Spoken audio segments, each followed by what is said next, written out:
El gobierno confirmó el secuestro de un equipo de diario El Comercio. El gremio periodístico se autoconvocó en todo el país a una vigilia esta noche en apoyo a los comunicadores. Telediario acompañó a efectivos del ejército a un operativo en el que se encontró una base de descanso en Putumayo, Sucumbíos. Se presume que pertenece a disidentes de las FARC. El chofer que conducía el bus que se accidentó el pasado sábado en Manabí tiene ya boleta de detención. El anuncio se lo hizo dentro del plan de contingencia para el feriado de Semana Santa. El Ministerio de Educación presentó ante la Fiscalía nuevos expedientes archivados de casos de presunta violencia sexual en instituciones educativas. En lo internacional, 4 ecuatorianos fueron rescatados de un naufragio en Panamá. Las autoridades locales además informaron que se recuperó el cuerpo de un hombre y de una bebé de año y medio. En los deportes, los clubes eligieron a Gol TV para transmitir los partidos del campeonato.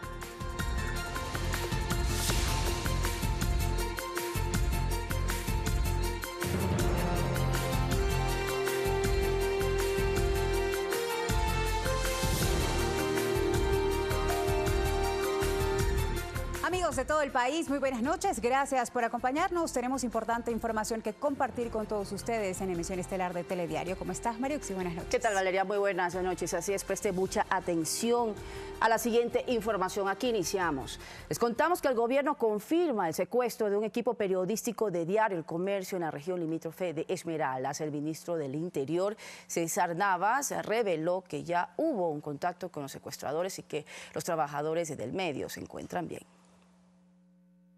Con vida y en buen estado de salud estarían los 2 periodistas y el conductor de Diario El Comercio que fueron secuestrados el lunes en la parroquia de Mataje, en la provincia de Esmeraldas, región limítrofe con Colombia. Ya ha existido un contacto, no podemos dar más detalles porque es un proceso propio de la investigación y también para salvaguardar la integridad de nuestros conciudadanos. El titular de la cartera del Interior afirmó que los 3 ciudadanos estarían en territorio colombiano y que las autoridades delinean acciones con sus homólogos del país cafetero para su liberación. Tenemos un registro de que los 3 ciudadanos pasaron por el retén militar y que recibieron las advertencias correspondientes al riesgo de circular en esta zona.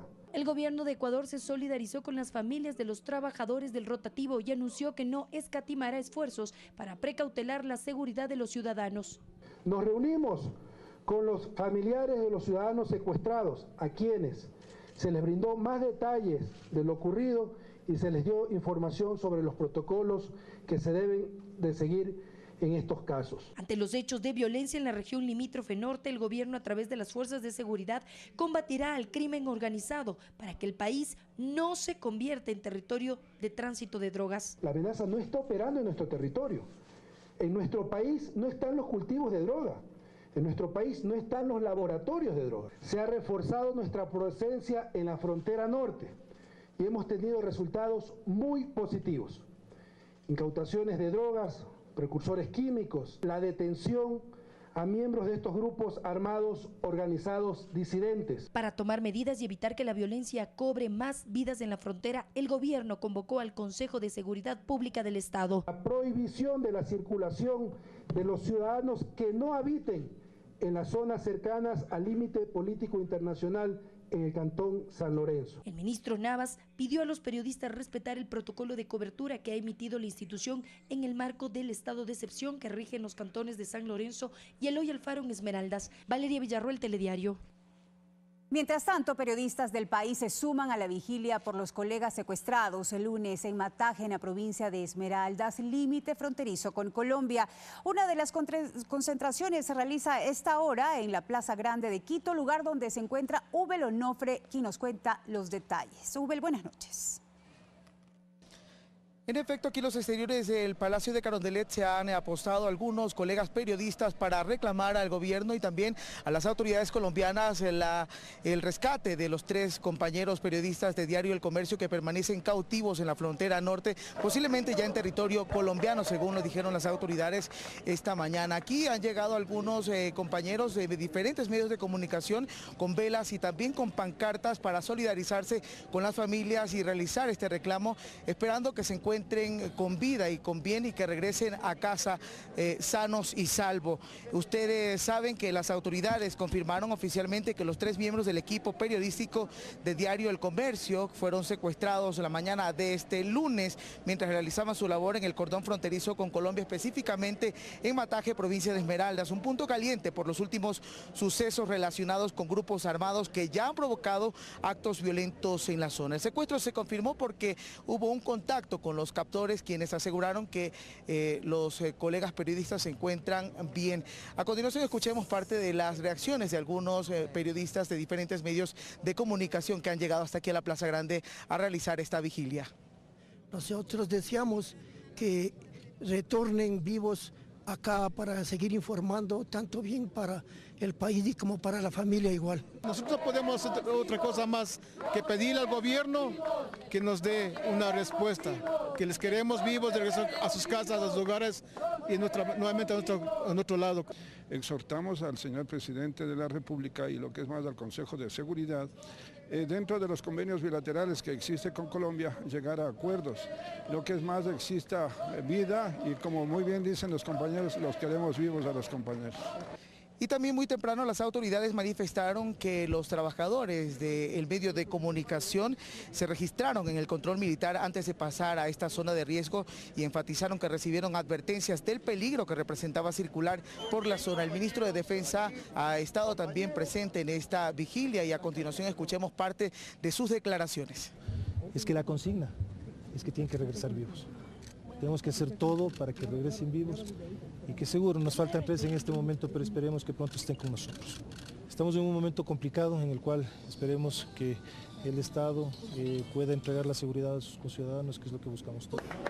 Y parte del protocolo aplicado para estos casos aconseja que no se revelen los nombres del periodista, fotógrafo y del conductor como medida de seguridad mientras se realizan las investigaciones. Además, desde el Ministerio del Interior se señaló que no se impedirá la labor periodística. Eso sí, se pidió la colaboración y corresponsabilidad a los equipos que se encuentran en la zona para evitar nuevos casos. La autoridad también recordó que se emitió una cartilla para acreditarse y un manual de seguridad con disposiciones básicas para trabajar en conjunto. Esta vigilia no solo se realiza en Quito, también colegas de otras ciudades del país se sumaron a la iniciativa y nosotros como parte del Telediario nos solidarizamos con los familiares en estos momentos angustiosos. Es la información que se genera desde Carondelet. Regresamos a Estudios con más noticias. Muy buenas noches. Buenas noches, Ubel. Muchísimas gracias por los detalles de esta vigilia que se está llevando a cabo en estos momentos en la Plaza Grande aquí en la ciudad de Quito. Y frente a los incidentes registrados en la zona fronteriza con Colombia, las autoridades definieron un protocolo de seguridad para resguardar la integridad de quienes viven y se encuentran de visita en la zona. Entre las medidas adoptadas está la prohibición de circular en la noche a quienes no residen en las poblaciones cercanas a la frontera y el estricto cumplimiento de disposiciones para el trabajo periodístico. El protocolo establece además que el ministro del Interior, César Navas, es el único vocero autorizado en este tema y se pide a la ciudadanía no hacer eco de rumores e información no confirmada en redes sociales. Y precisamente sobre este tema comparto con ustedes el editorial de los medios públicos solidarios con los periodistas de Diario El Comercio. El periodismo es una profesión arriesgada y así lo entendemos quienes hemos hecho el oficio, nuestra forma de vida y nuestra manera de servir a la gente y al país. Debido a que entendemos la gravedad del hecho, nos sentimos profundamente consternados por la desaparición de 2 periodistas y un conductor del vehículo de Diario El Comercio en la frontera entre Ecuador y Colombia, donde en las últimas semanas se han producido episodios terroristas protagonizados por grupos armados irregulares del país vecino. Por esa razón expresamos nuestra más profunda solidaridad con los 3 colegas, con sus familiares, con el periódico en el que laboran y con reporteros y trabajadores de la prensa que en este preciso momento se encuentran en la zona de conflicto buscando datos para contar desde sus perspectivas los hechos que ocurren en el lugar. Los medios públicos cuya línea editorial independiente se basa en el diálogo plural y democrático con todos los sectores que integran la sociedad sin discriminación ni exclusión alguna, exigimos a las autoridades que dediquen sus mayores esfuerzos a recuperar con vida a las 3 personas desaparecidas y devolverlas a sus familiares.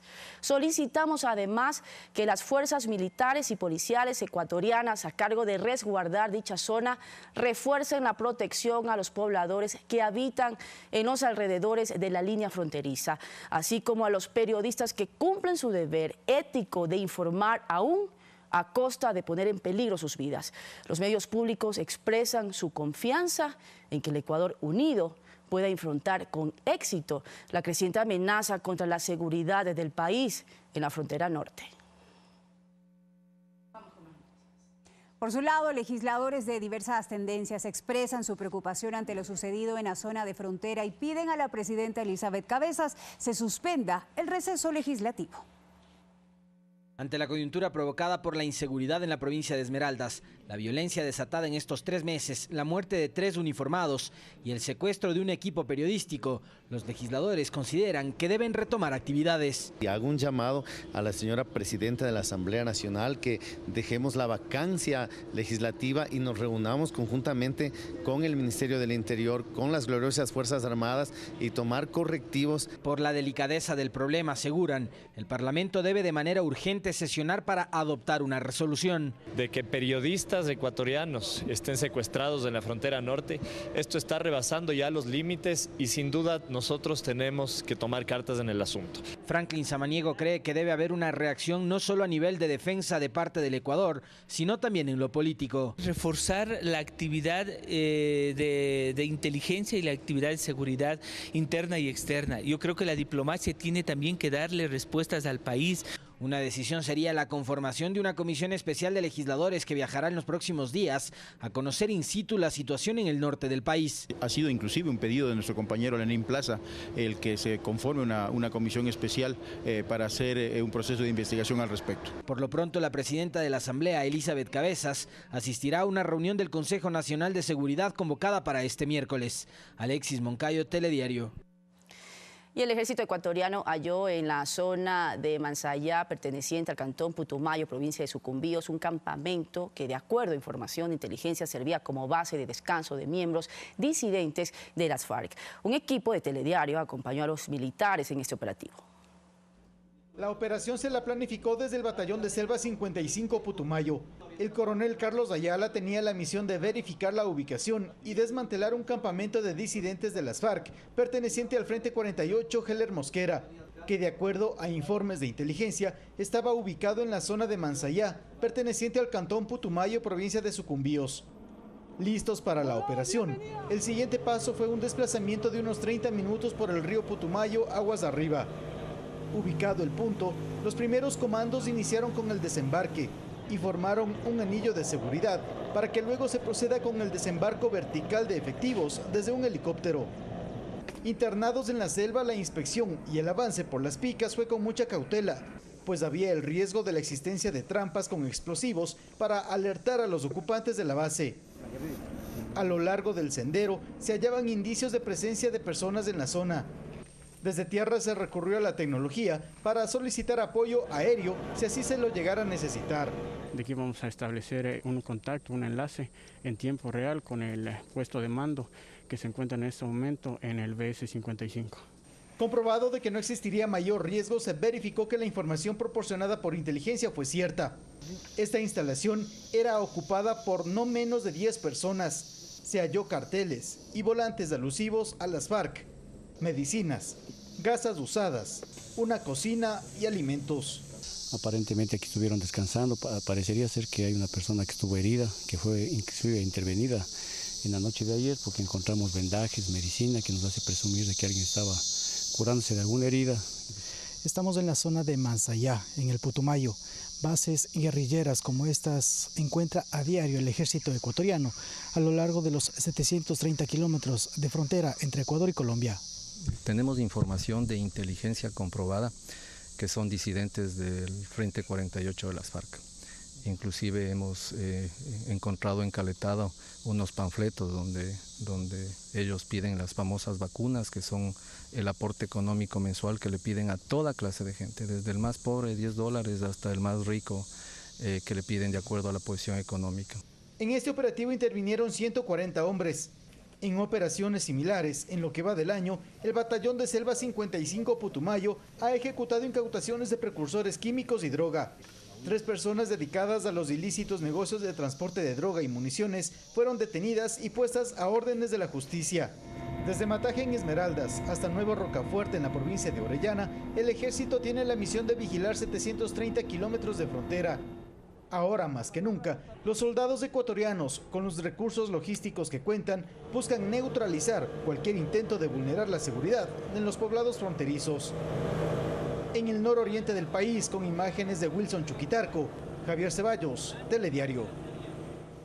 Y para analizar la situación que se vive en la frontera se encuentra con nosotros ya el coronel en servicio pasivo Patricio Aro, estratega, conocedor de temas de seguridad y de acción militar. Coronel, muchísimas gracias por acompañarnos en este espacio de entrevistas. Gracias, Maruxi, buenas noches. Coronel, los ecuatorianos amanecimos este martes muy preocupados por la noticia del equipo periodístico de Diario El Comercio, de 2 periodistas, de un conductor que ya se confirmó en horas de la mañana sobre su secuestro, a pesar de que han dicho de que se encuentran en buen estado de salud, que están en Colombia. Sin embargo, sí nos preocupa la forma consecutiva y también ascendente en los que van dándose estos atentados. Al principio, el 27 de enero, explotó un coche bomba, no pasó nada, luego ya se dieron varios heridos, suman 30 hasta el momento, 3 militares que fallecieron y ahora 3 colegas que se encuentran secuestrados. ¿El crimen organizado le ha declarado la guerra al Ecuador?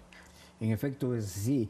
Esta preocupación que tenemos todos los ecuatorianos está sumada al terror que ya empezamos a sentir, es decir, el terrorismo está causando sus efectos y está alcanzando sus objetivos. Estamos viviendo una guerra que se conoce como una guerra de 4ª generación, cuando enfrentamos a un enemigo asimétrico, a un enemigo que no se conoce dónde actúa, ni por qué actúa, ni cuándo va a actuar. Eso está sucediendo, pero eso no es una consecuencia de la firma de los acuerdos de paz de las Fuerzas Armadas Revolucionarias de Colombia con el Estado colombiano. Es una consecuencia de un proceso de desinstitucionalización que se dio con las Fuerzas Armadas especialmente y con las Fuerzas de Seguridad, la Policía Nacional, inclusive a lo largo de 10 años. Hablamos netamente de atentados generados por el narcotráfico, porque la frontera norte es una zona estratégica para el narcotráfico cerca del Pacífico.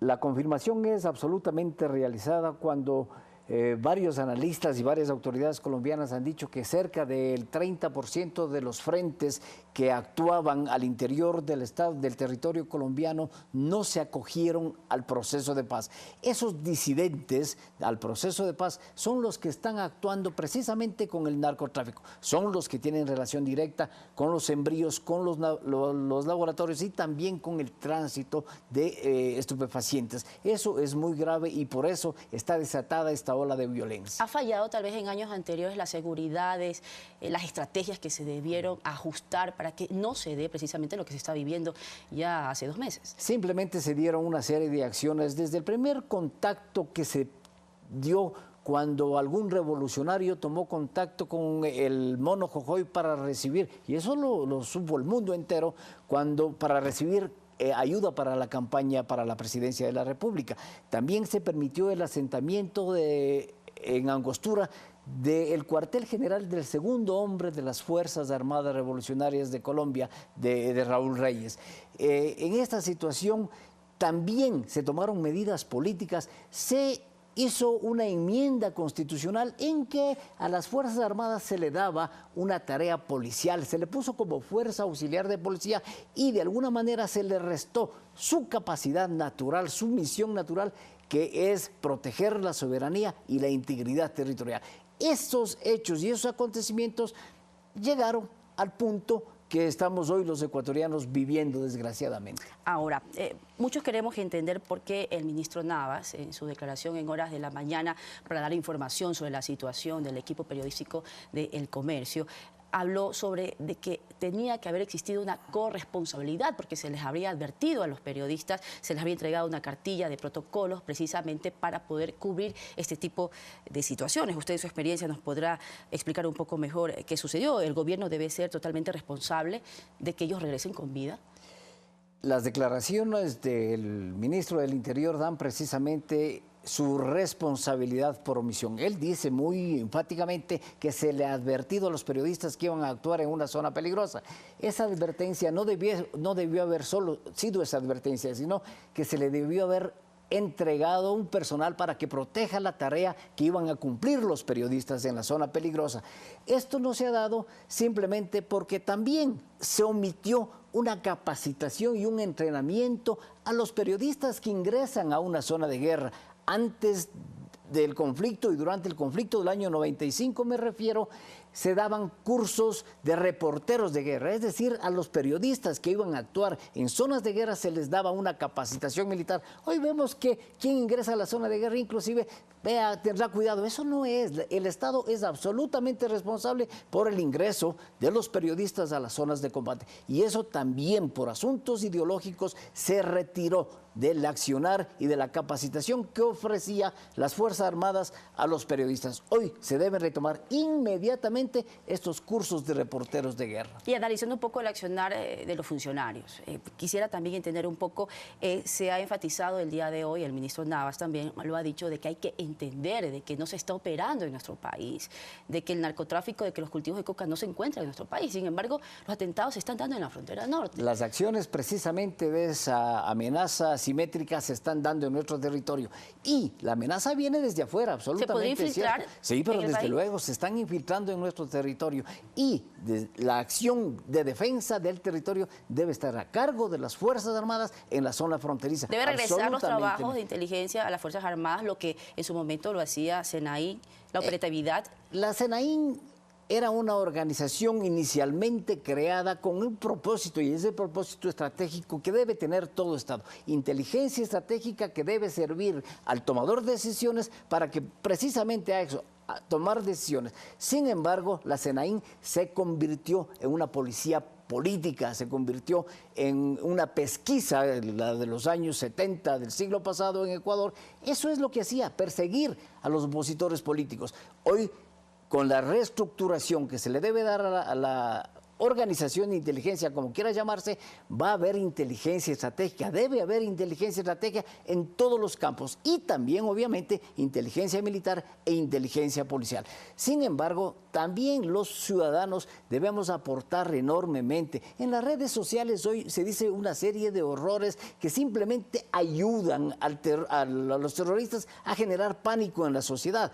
Vimos desde el momento en que se presentaron las imágenes en las redes sociales de un soldado mutilado en el atentado de Mataje. Y también hoy estamos viendo que se cumplen actividades y reportamos en todos los medios que el comandante general del ejército va a la frontera donde se encontró un campamento insurgente comandando una patrulla de 8 soldados. El comandante general del ejército es el que Hablando del tema del operativo de Putumayo. Del Putumayo, exactamente. El comandante general del ejército no puede estar patrullando con 8 soldados un campamentito de recuperación de heridos de las fuerzas delictivas. Entonces hay que tener cuidado. Todos debemos ocupar el puesto y la sociedad sobre todo debe asumir también una responsabilidad en el manejo de las redes para no coadyuvar en esa tarea que benefician exclusivamente a las fuerzas delictivas. Muchísimas gracias, coronel. Patricio, ahora con nosotros en este espacio de noticias. Vamos a continuar con Valeria con más información. Sí, Mariux, en medio del receso legislativo, la Comisión de Fiscalización llevará a debate el proceso de sustanciación del juicio político contra el fiscal general Carlos Vaca Mancheno. El punto de partida ha dado la comisión la noche de este lunes cuando con 11 votos se decidió calificar la solicitud de juicio político por incumplimiento de funciones contra el fiscal general, documento que cuenta con el respaldo de 61 firmas de legisladores. Lo inmediato fue notificar a las partes. Nosotros tenemos que actuar de forma inmediata, sin compromisos, sin temor. A partir de este martes 27 de marzo, entonces es que corren los 15 días de plazo para la etapa de sustanciación. El próximo 3 de abril, el legislador interpelante Henry Cucalón del Partido Social Cristiano deberá presentar las pruebas de cargo. La valoración tiene que ser técnica y responsable frente a los antecedentes que se generan desde un juicio político para la seguridad jurídica del país. Y 8 días después, el miércoles 11 de abril, la comisión recibirá a Carlos Vaca Mancheno, fiscal general, para que entregue las pruebas de descargo. Hay que ser muy responsables en esto no se trata de una cacería de brujas. Posteriormente, la comisión deberá elaborar un informe donde podría recomendar el trámite del juicio político o su archivo, el cual estaría listo el 16 de abril. Tras la socialización y aprobación de dicho informe, este será remitido a la presidencia de la Asamblea. Basados en la verdad y en la transparencia de los hechos, porque creemos hoy más que nunca que los ecuatorianos nos merecemos saber y conocer la verdad. En caso de llegar al Pleno, la convocatoria podría darse los últimos días de abril. Alexis Moncayo, Telediario. Y el exministro de Electricidad, Alexei Mosquera, rindió su versión en la investigación previa que efectúa Fiscalía por un presunto delito de enriquecimiento ilícito. El exfuncionario fue trasladado desde la cárcel de La Tacuca. Este es el segundo proceso en el que se investiga al exministro de Electricidad Alexei Mosquera, en esta ocasión por el presunto delito de enriquecimiento ilícito. La indagación previa inició semanas atrás con base en un informe de Contraloría. Mosquera ingresó por la puerta principal de la Fiscalía General a rendir su versión libre y voluntaria. Durante la diligencia estuvo acompañado del abogado Fausto Lupera. Sin embargo, a su salida evitó dar declaraciones. Recordemos que el exfuncionario además se declaró culpable del delito de lavado de activos por presuntamente haber recibido $1 millón de la constructora brasileña Odebrecht, supuestamente para gestionar y acelerar contratos. Proceso en el que también están vinculados su padre y su tío político. El tribunal presidido por el juez Iván Saquicela deberá emitir su sentencia tras analizar los elementos presentados en la etapa de juicio. Olga Velasco, Telediario. El Foro de Economistas exige al Gobierno Nacional presentar el programa económico. Se insiste en que dicha propuesta no debe estar basada en el aumento de impuestos, sino en la reducción del gasto público. En su informe semanal, el presidente Lenín Moreno dio a conocer que se continúa trabajando en el programa económico para el país. Necesitamos no solo del esfuerzo del gobierno central, sino del apoyo de las otras instituciones del Estado, así como Asamblea Nacional, Consejo Nacional Electoral, Judicatura, entidades de control y también gobiernos locales. El país espera que todas ellas también presenten medidas de austeridad y reducción presupuestaria. Por su parte, el Foro de Economistas planteó que dicho programa debe ser presentado inmediatamente como una propuesta integral. Que el programa tiene que ser algo que genere una recuperación de la confianza nacional e internacional. Tiene que ser un programa integral, un programa completo. En ese sentido, insisten en que no deberá estar basado dicho programa en el aumento de impuestos, sino en la reducción que permita la reactivación del aparato productivo. El impuesto a la salida de divisas, el impuesto o los anticipos de impuesto a la renta que se terminan convirtiendo en un impuesto a las pérdidas y un impuesto al patrimonio. Se aclara, sin embargo, que no se podrá alcanzar dicha reactivación sin la reducción efectiva del gasto público. Llevaron el gasto público de 20% del PIB al 44% del PIB. Con semejante nivel de gasto en dolarización, obviamente se disparan las importaciones. Se deben aplicar, dice, mecanismos para reducir el peso de la deuda externa en el presupuesto del Estado, que supera actualmente el 30%, y recuperar la soberanía sobre el petróleo ecuatoriano que sirve para pagar dicha deuda. Se reúna con las empresas Petrochina, Unipec y Petro Tailandia, les diga a estas empresas, señores, les vamos a pagar, pero necesitamos que nos den 20 años de plazo con 5 de gracia al 5% de interés, que es lo correcto, y poder liberar al menos $5.000 millones. Sobre los subsidios dicen que deberán ser analizados como parte de una propuesta integral y reducir o eliminar aquellos que ya han cumplido su función. El subsidio al gas es un subsidio que ya no es lo que fue en el pasado. Yo personalmente, eso ya es opinión personal mía, ese subsidio yo no lo toparía. Son entre otras las nuevas propuestas del Foro de Economistas planteadas al Gobierno Nacional mientras se mantiene la expectativa por la presentación del programa económico. Rommel Garzón, Telediario. Y 2 de los 3 sentenciados por el delito de estafa masiva en el caso Proinco fueron absueltos por el Tribunal Penal de la Corte Provincial de Pichincha, mientras que a Santiago Rivadeneira, también acusado, se le ratificaron los 13 años de prisión. No somos 100, los que protestamos son 100 millones.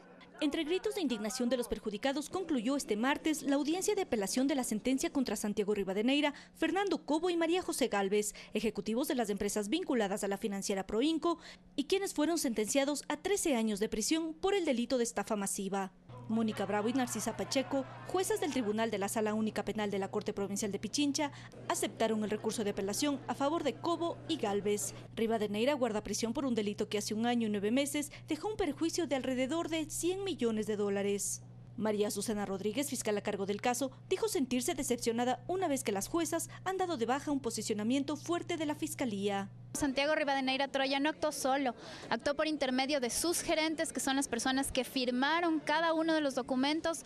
Por ello no descarta acudir a otras instancias superiores. Fiscalía va a interponer el recurso de casación que nos asiste por ley. Los afectados señalan que están dispuestos a luchar y llegar hasta las últimas consecuencias, pues dicen sentirse indignados. La justicia no nos puede fallar este momento. 1.400 familias, el 70% de personas de la tercera edad, discapacitados, hay 3 fallecidos. Y hacen un llamado al Consejo de la Judicatura. Para que abra un expediente ya y se investigue el comportamiento de estas jueces. Por su parte, con 3 votos a favor, se ratificó la sentencia contra Santiago Rivadeneira, acusado principal, así como el pago de $98 millones como reparación integral. Según su defensa, el siguiente paso será presentar un recurso de casación ante la Corte Nacional de Justicia. Ivana Paredes, Telediario.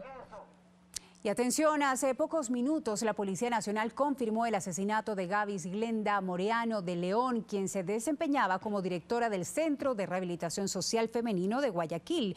El hecho ocurrió pasadas las 18 horas de este martes a la altura de la vía perimetral, cuando su auto fue interceptado por otro vehículo cuyos ocupantes le propinaron 8 tiros. Su chofer, quien recibió otros 2 impactos de bala, está herido y permanece asilado en el hospital universitario. Esta información fue confirmada por la Dirección Nacional de Delitos contra la Vida, Muertes Violentas, Desapariciones y Secuestros, DINASET, que investiga las circunstancias de este hecho.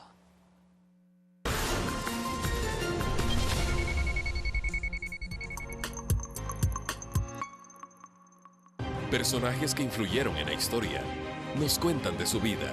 Tengo proyectos muy interesantes, estoy siempre pendiente de lo que se puede hacer y lo que no se puede hacer. Sus metas. He tenido muchos sueños en mi vida, he cumplido el 98-99% de mis sueños. Alegrías. Dentro de mí estoy feliz porque canto. Tristezas. Sentimentalmente la ida de mis padres, ¿no es cierto? Pero una cosa normal, natural es esto, ¿no? Conoce de frente a personajes que hicieron historia en ¿Qué pasó con? Sábado 18 horas. Los microprogramas de la televisión pública al rescate de nuestras tradiciones. Comida, historia, arte, turismo, deportes. Lo mejor de nuestro país en los microprogramas de la televisión pública.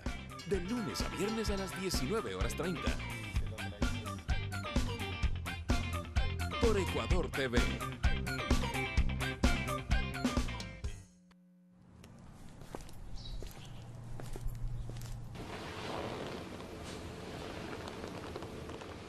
Eran las 11:08 de la noche y las cámaras de seguridad registran cómo un sujeto asalta con un arma. Han empezado a tejerse muchas hipótesis sobre las causas que habrían motivado. ¿Sí? Vamos y bueno, empezamos a grabar. Cuando viene toda la historia esta, bueno, vamos para Londres. 10 pesos con disimulo. Ay, Dios. Y me dijo que me pagaba. Ay, Dios. Con el tiempo y sin apuro. Somos lo que vemos. ¿Y tú qué estás viendo? Fiesta es una reunión de personas para celebrar un acontecimiento o divertirse. Por lo general, una fiesta suele acompañarse de comida y bebida, y a menudo también de música y baile. Y en Ecuador las vivimos así. El Rodeo Montubio, San Pedro y San Pablo, Finados, La Yumbada, Semana Santa, La Diablada, la Fiesta de la Chonta. Acomódese y disfruten. Ecuador de fiesta. Muy pronto, por Ecuador TV. Hermelinda Urbina. La joven ambateña ocupó las páginas de la prensa. al obtener en 1932 la licencia como piloto aviador en Estados Unidos. Fue la primera mujer sudamericana en obtener ese título. Mujer tenía que ser.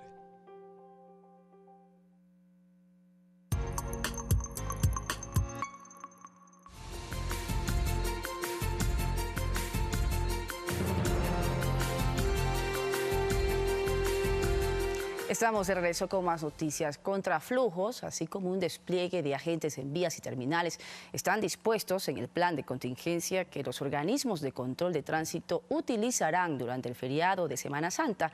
El objetivo es reducir la siniestralidad.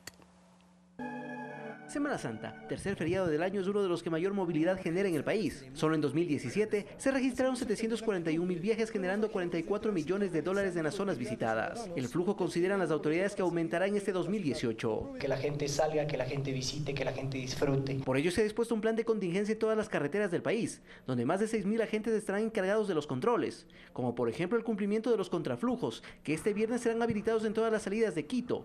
Esto es en la Panamericana Norte, Panamericana Sur y la LOAC Santo Domingo. A los ciudadanos, por favor, reporten las irregularidades que se detecten en el sistema de la transportación pública. Lo mismo se replicará en sentido contrario el próximo domingo para el retorno hacia la ciudad capital, una planificación que obtuvo resultados durante el feriado de Carnaval. Tuvimos nosotros una reducción de siniestros en un 9%. Tuvimos una reducción en personas que fallecieron producto de un accidente de tránsito en un 10%. Es que el principal objetivo es reducir la pérdida de vidas en las vías. Por eso en este espacio se anunció la emisión de la boleta de captura en contra del conductor que habría ocasionado el accidente del pasado sábado en la vía Jipijapa. Inclusive se está evaluando para poner una recompensa para lograr la detención. Los equipos de la DINASEN están plenamente activados. Pero que en toda planificación sobre seguridad vial, lo primordial es la corresponsabilidad de todos los actores. Alex Llanos, Telediario. Las principales causas de los accidentes de tránsito en las vías se dan por fallas humanas. Con el fin de evitar el aumento de muertes en las carreteras, entidades de control intensifican operativos en las terminales terrestres y vías del país.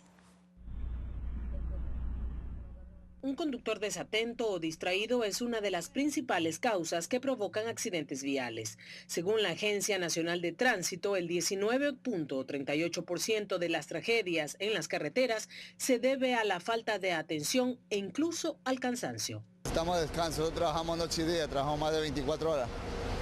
Nosotros no tuvimos hora extra, no tuvimos nada, no lo reconocen, solo el diario nada más. En lo que va del año, varios accidentes de tránsito han cobrado la vida de inocentes. La velocidad al conducir es el segundo factor de mayor incidencia, con un 15.58%. Que venían tan lento, no venían lento. Al ir a una velocidad prudente, quizás tuvo tiempo de reaccionar con la moto que se le atraviesa. A este exceso se suma la impericia de algunos conductores al rebasar y hacer cambios bruscos de carril, cifra que alcanza el 11.87%. Que ya hay demasiados accidentes, ya da miedo viajar. Diariamente en esta estación son suspendidos de 10 a 12 buses que registran anomalías en neumáticos, parabrisas o no cuentan con documentación en regla. Una vez subsanado estos inconvenientes, pues nuevamente se autoriza que la terminal terrestre les dé la respectiva frecuencia. Era bueno que siempre lo haría, sino que esperan que haya un accidente para tomar carta en el asunto, y eso no es justo. El monitoreo constante de los radares también aporta al control de los vehículos en circulación. Vamos a aprovechar la tecnología que dispone tanto el terminal terrestre como la autoridad de tránsito municipal para ejercer los mayores controles necesarios, no solamente al vehículo, sino al conductor, para que vaya a su destino final con éxito. Guadalupe Ayoví, Telediario.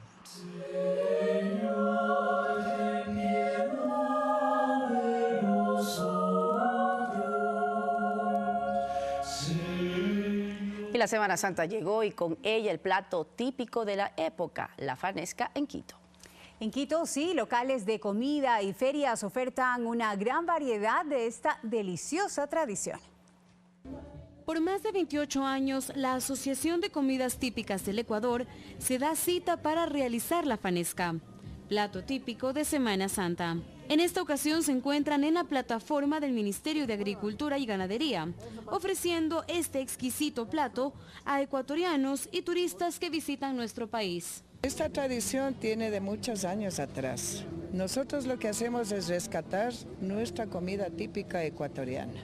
nuestros valores culturales. Los precios de la fanesca en este lugar oscilan entre los 5 y los 7 dólares. La verdad, nosotros le preparamos toda la noche, sí nos demoramos unas 3 a 4 horitas porque la preparación de la fanesca tiene que ser bien específica y bien rica.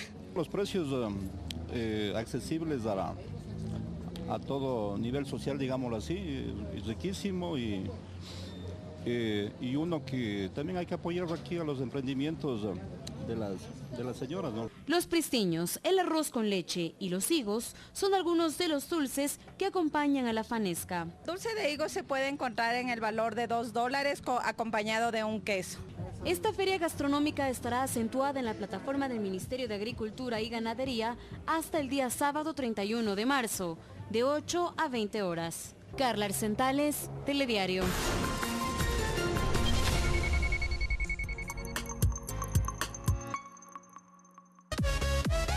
Este martes la mejor información deportiva, como siempre aquí en nuestro programa Fanático. Táctica y estrategia.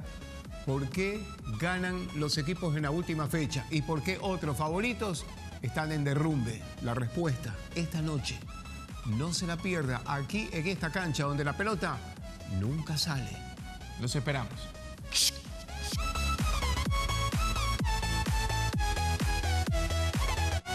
De lunes a viernes, La Otra Mirada tiene platos deliciosos para ti.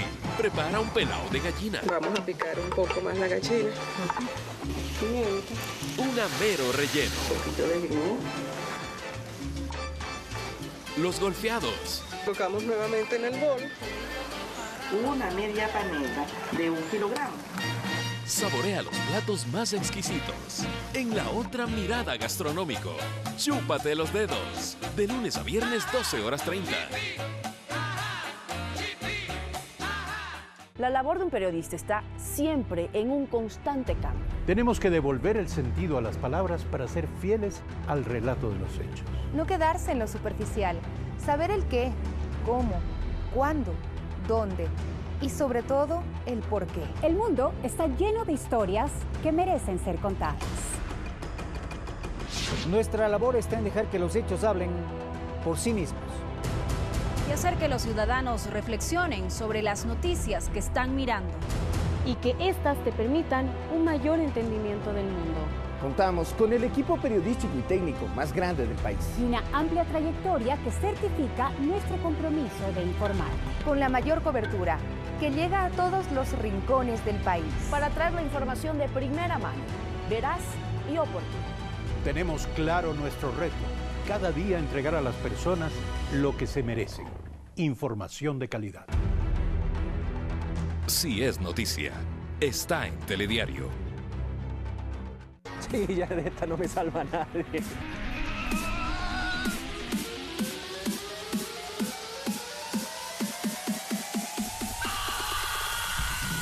Lugares emblemáticos y sobre todo una gastronomía excelente. Conoce nuestro país en La Ruta de Enrique, todos los sábados 17:15 por Ecuador TV. Grandes Maestros presenta a Kino. Las diferencias nos enriquecen. El respeto nos une.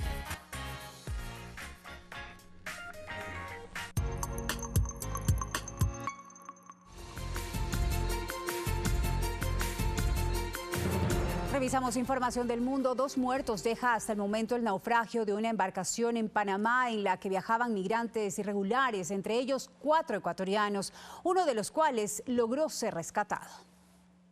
Una lancha con migrantes procedentes de Cuba y Ecuador naufragó a 70 kilómetros de la playa en Panamá, en el sector de Maliguita, Puerto Ovaldía, en la zona fronteriza con Colombia, en la que iban 12 personas a bordo, entre ellos 6 cubanos y 4 ecuatorianos, además del maquinista y el ayudante, que pretendían llegar a Centroamérica y que tenía como destino final Estados Unidos. Los guardacostas avistaron la embarcación a la deriva y volcada 12 horas después del naufragio. Durante la búsqueda se encontraron los cuerpos sin vida de una bebé de 1 año año y medio y de un hombre en las playas de Cascajal y Morales. De momento se desconoce su identidad. Además, rescataron a 3 indocumentados, uno de origen ecuatoriano, que lograron nadar hasta un peñasco para evitar ser arrastrados por las fuertes olas. El gobierno de Panamá indicó que continuarán con la búsqueda de 5 personas que fueron reportadas como desaparecidas. Varios medios locales aseguran que la cifra de fallecidos es de 4, aunque no ha sido confirmado por las autoridades. Fanny Lara, Telediario.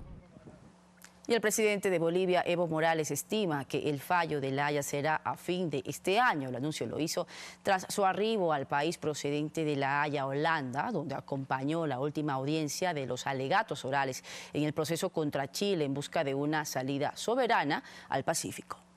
Siento que Chile no tiene ningún argumento para rechazar nuestra demanda, el pedido de reivindicación marítima. El deseo de Bolivia siempre va a ser como crear amistad, y para crear amistad, confianza, es importante la sinceridad. Entonces, ¿qué significa eso? Que otra vez hay que construir esta confianza con el gobierno. Pues al margen, diremos, del resultado, nuestro deseo, nuevamente quiero ratificar, que todos ganemos. No queremos perdedores, de vencedores. Y aumenta la tensión diplomática entre la comunidad internacional y Rusia. Este martes, la OTAN retiró la acreditación de 7 miembros de la misión de ese país por el caso del exespía ruso Sergei Skripal. Asimismo, la solicitud para la acreditación de otros 3 empleados en la misión ha sido rechazada. El Kremlin indicó que en los próximos días darán a conocer medidas similares contra Estados Unidos y 14 países europeos por la expulsión de sus diplomáticos. Y según información de Xinhua, los líderes de China, Xi Jinping, y de Corea del Norte, Kim Jong, se reunieron por primera vez en Pekín para mantener conversaciones oficiales. Además, indica que el dirigente norcoreano llegó a territorio chino con el fin de felicitar personalmente a Xi Jinping por haber sido reelegido como presidente de China. Y en un operativo dentro de una de las favelas de Río de Janeiro deja 9 detenidos. Además, 43 refugiados sirios llegan a Roma, Italia. Más en el siguiente resumen. El número de personas con tuberculosis se elevó levemente en Perú, con decenas de nuevos casos. Por ello, el Ministerio de Salud invertirá $43 millones en los próximos 3 años para reforzar la lucha y contrarrestar la enfermedad, mejorar el equipamiento de establecimientos de salud, laboratorios y aumentar las campañas preventivas. Al menos 9 personas fueron detenidas en una operación contra la criminalidad que movilizó a 3.400 miembros del ejército y 500 policías en Río de Janeiro, en el complejo de Lins de Vasconcelos, un conjunto de favelas en la zona norte de esa ciudad. Esta operación estaba destinada a combatir bandas dedicadas al robo de cargas. De pie o pidiendo un ride, más de 1.000 migrantes centroamericanos atraviesan México rumbo a Estados Unidos en una caravana denominada Vía Crucis Migrantes en la Lucha, nombre que adquiere por una coincidencia con la Semana Santa. Este año se han multiplicado los participantes debido a la delicada situación que vive Honduras. Un grupo de 43 refugiados, en su mayoría sirios, llegaron legalmente al aeropuerto de Roma desde Beirut, gracias a los corredores humanitarios. 1/3 de los refugiados eran menores de edad y vivían en los campamentos de refugiados de Líbano. El primer acuerdo de estos corredores humanitarios se firmó en Italia en diciembre de 2015 y fue renovado por las autoridades en noviembre de 2017 hasta el 2019. Fernanda de la Bastida, Telediario.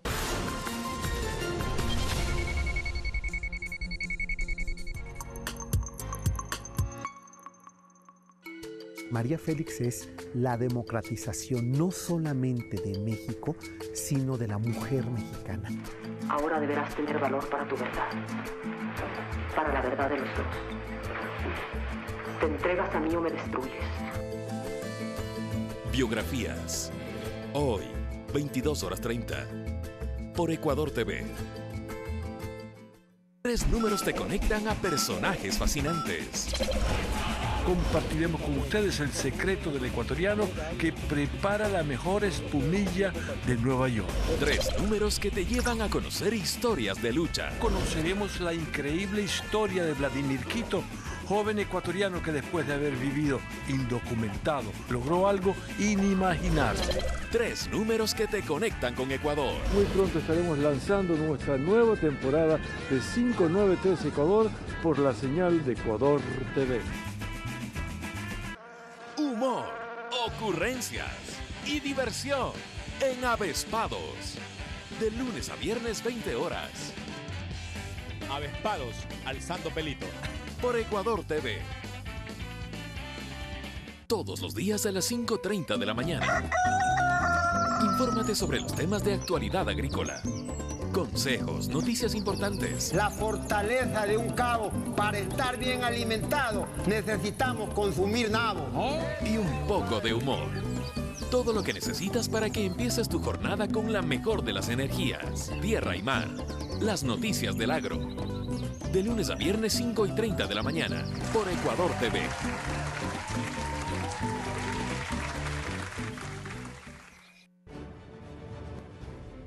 Frente a los medios. Los representantes de las instituciones públicas exponen su gestión. Para que la minería sea un aporte sustancial para el desarrollo social y económico del país. Y responden las preguntas de la ciudadanía en un conversatorio con los medios públicos. ¿Qué tal, amigos? Muy buenas noches, bienvenidos. Frente a los medios. Por Ecuador TV.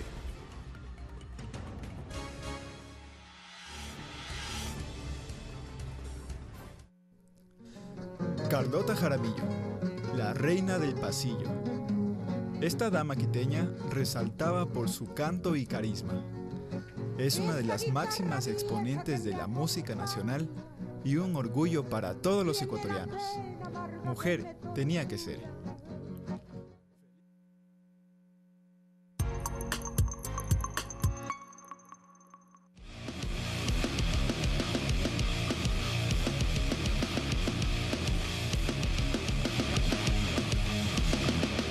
Fanático.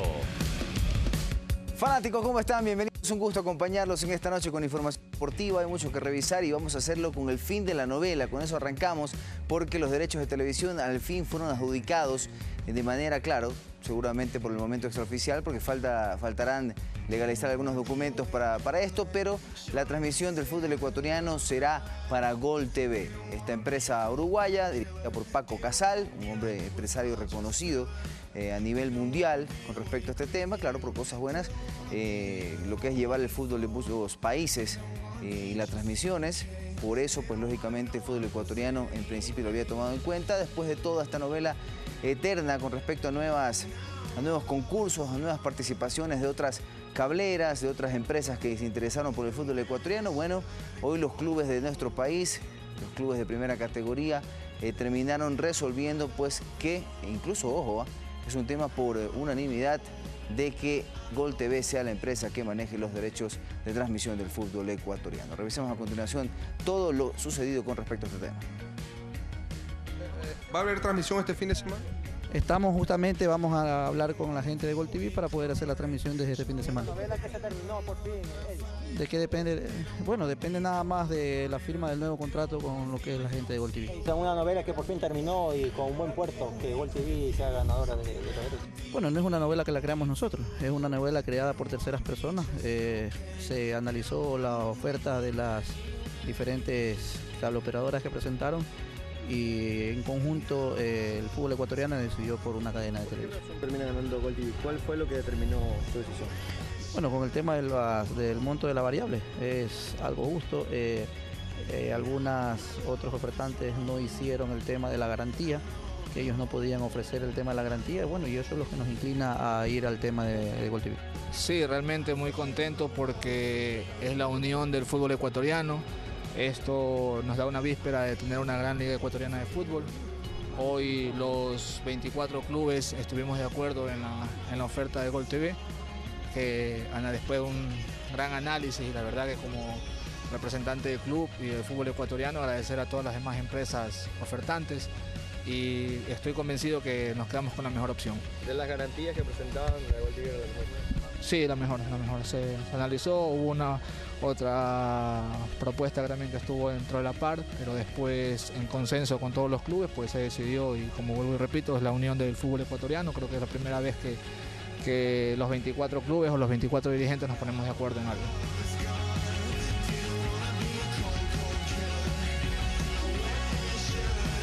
Bien, ahora nos metemos en lo que va a ser el Mundial de Rusia y partidos preparatorios que se estaban dando durante el día de ayer y el día de hoy. Les cuento que hoy sufrió Argentina una derrota histórica. Histórica. Esto era en el estadio del Wanda Metropolitano, el escenario donde normalmente hace de local el cuadro del Atlético de Madrid dirigido por el Cholo Simeone, una cancha que conoce a la perfección este caballero que termina sufriendo el choque después de marcar la anotación ante el choque con el portero Diego Costa, que marcaba la primera, el brasileño nacionalizado español. Acá vemos ya la segunda del partido. Aparecería Isco Alarcón, que fue la gran figura realmente del partido. Isco que marcó 3 goles en su cuenta personal. Acá llegaba el descuento por parte de la selección argentina. Otamendi, en una característica muy común en él, el remate de cabeza, para que termine marcando el gol que daba el descuento, y así terminaban los primeros 45 minutos. Ojo, que después, en el arranque del segundo tiempo, muy rápido, España iba a marcar 2 anotaciones más. Mostró una superioridad futbolística importante sobre la selección argentina de Jorge Sampaoli. Nuevamente aparecía Isco en el minuto 52 para poner el 3-1.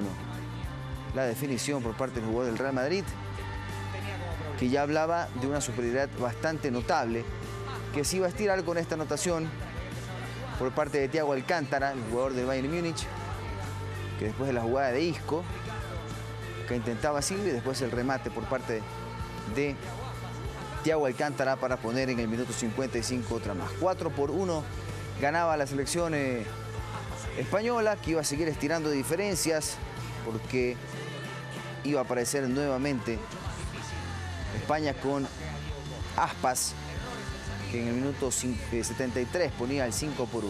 El sexto iba a llegar nuevamente con la gran figura del partido.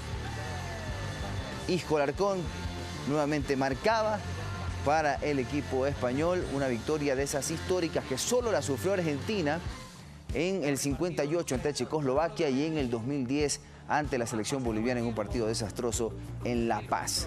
Lo que sucedió, Jorge Sampaoli seguramente hace la reflexión y pensará de que su selección tiene mucho por mejorar, a pesar que jugó con algunos alternativos que estaba probando en esta convocatoria. Bueno, las pruebas de a poco cercano al Mundial de Rusia deben terminar y comenzar a pensar en lo que va a ser la competición seria de este próximo Mundial de Fútbol. Nosotros tenemos que despedir, usted no se despegue en nuestra pantalla, hay mucho más en su telediario.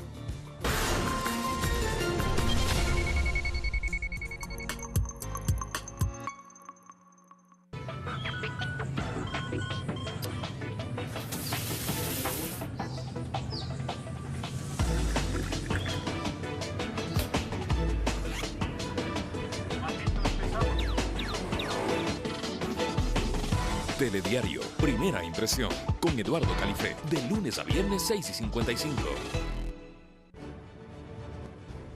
Frente a los medios, los representantes de las instituciones públicas exponen su gestión. Para que la minería sea un aporte sustancial para el desarrollo social y económico del país. Y responden las preguntas de la ciudadanía en un conversatorio con los medios públicos. ¿Qué tal, amigos? Muy buenas noches, bienvenidos. Frente a los medios, por Ecuador TV.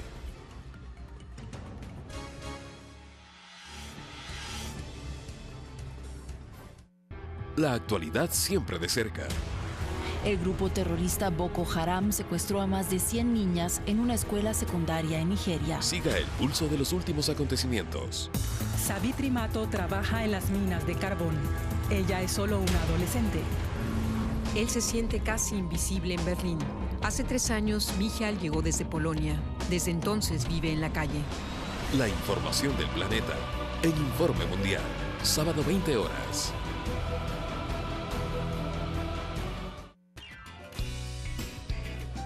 Los instrumentos, los equipos y las mejores voces del escenario nacional.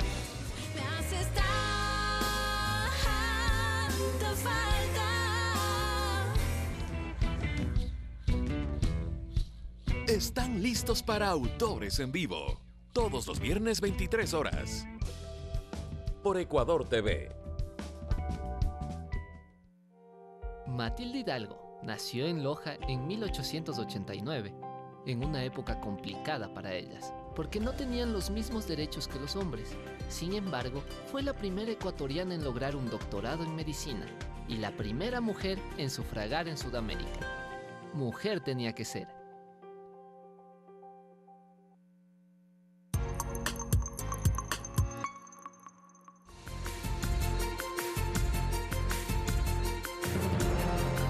Seguimos informando. El compositor guayaquileño Carlos Rovira Infante es uno de los nominados para formar parte del Salón de la Fama de los Compositores Latinos en Estados Unidos. Para que su nombre figure en esta lista se puede votar vía internet hasta el 15 de abril.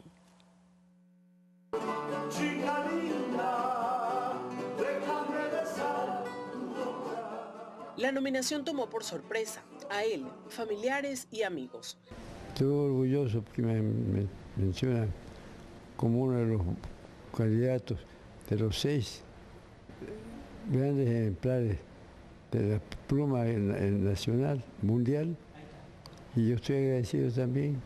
Trataré de quedar bien en todo. Para que el nombre de Rovira sea parte del Salón de la Fama de los Compositores Latinos en Estados Unidos, necesita del apoyo de sus compatriotas mediante votación en la página web www.latinsonghall.com, disponible hasta la medianoche del sábado 15 de abril.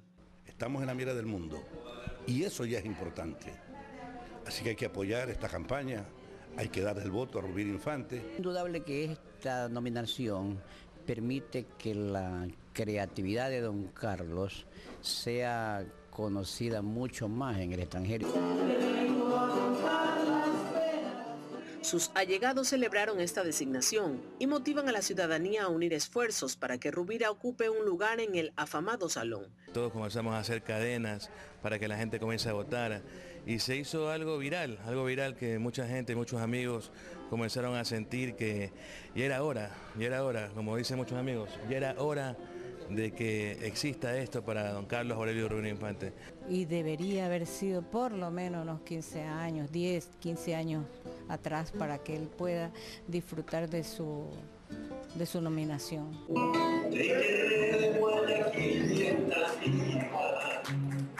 El autor de temas como Chica Linda, Guayaquileño Madera de Guerrero, Playita Mía, entre otros, tiene en su haber aproximadamente 400 canciones entre pasillos, pasacalles, sanjuanitos, albazos, himnos y valses, de su inspiración que lo convierten en orgullo nacional. Fueron por demás los ruegos que yo con pasión pedí.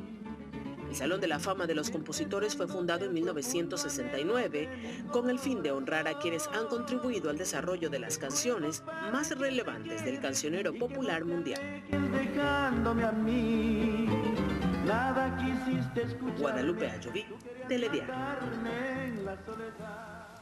Realmente impresionante el don y el talento de Carlos Rovira Infante. Tuve la oportunidad de conocerlo personalmente y espero realmente. ¿Yo ya voté? ¿Usted ya votó? No, todavía no, pero vamos a hacerlo porque realmente es un orgullo para nuestro país. Sí. Definitivamente qué hermosa que es nuestra música, nuestra cultura en general. Votemos todos realmente, ¿no? Tenemos el chance hasta el 15 de abril, así que todos a votar a través del link que hemos presentado en esta nota para que nuestro compositor, talento ecuatoriano, pues se lleve ese triunfo. Nos despedimos. Gracias por haberse informado con nosotros. Que tengan todos muy buenas noches. Quédese con nosotros, ya vienen los deportes. Buenas noches.